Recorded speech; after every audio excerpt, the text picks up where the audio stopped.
I've been a federal employee for 15 years, and last Wednesday we went into work and we had to wrap up our time cards 3 days early.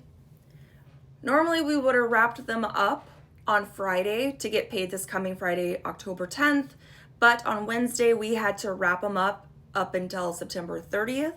So we will be getting, come this Friday, a paycheck for 7 days as opposed to our 10 usual working days per pay period. That's going to be my mortgage, essentially. That check is already spent.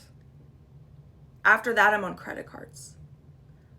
We will not be seeing any paychecks after that unless or until they settle this spending issue. They come up with a budget for fiscal year 2026 or a continuing resolution, whatever they decide to do. I'll be fine. I do have some savings that I can use in case of emergencies, but I know that not everybody does. This is not an economy where that is typically the case for the majority of folks. Some of us are married, some of us are not. I am not, so I am insanely lucky that I have that cushion sitting there. Insanely, and I know that. But not all of us are married and have someone that can pick up the bills. Not all of us, or even if they are married, maybe your expenses are higher than that one person's income. Some of us are single and do not have savings. Some of us have disabled spouses who do not make that much. This is not fair. This is not fair. And yes, they do go back and retroactively pay us once everything is all settled and sorted, but the last time this happened under this particular president, 35 days. This go round, he is more unhinged than ever. He doesn't care. He is pushing to get his way in every single measure or possible way that he can. He will absolutely hold our paychecks hostage. And while Congress and the House continue to get paid, we are the victims. We are the ones who will have to shuffle money around potentially. Lose out on the possibility of getting interest if it is in a high yield savings account, as mine is. We have to look at our kids because at this point, it's like you got to cut all extra expenses. I don't know how long this is going to last. I don't trust that it won't go on beyond 35 days.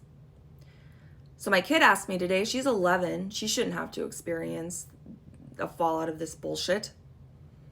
Hey, Mom, I don't know what I want to be for Halloween. Can we go to Spirit today? And I'm thinking I want to be a clown, but I want to practice clown makeup. Can we go get some makeup for that? Normally that's like $10. I would say, yeah, that's fine. Sure, we can do that. I mean, if nothing else, it gives you something creative to do for the day. I had to tell her no.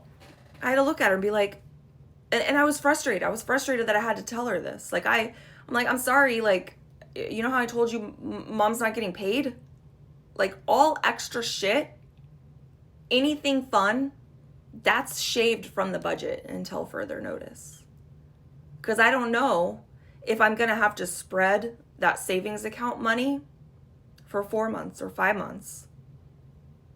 That would be really difficult for me to do, to be honest. I've got about 3 months worth of savings.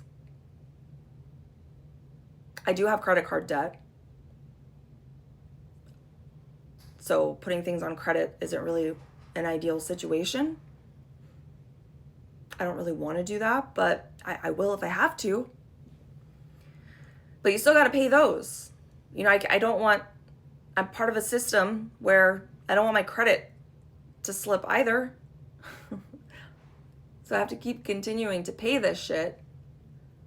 I mean, this just isn't fair. So this is just me bitching about things. I'll be fine. But this isn't fair. I shouldn't have had to tell my kid no today. No, we can't go spend $10 on stage makeup so that you can practice clown makeup. you know, 3 weeks out from Halloween, or 4 weeks out from Halloween. This is a bummer. This isn't okay.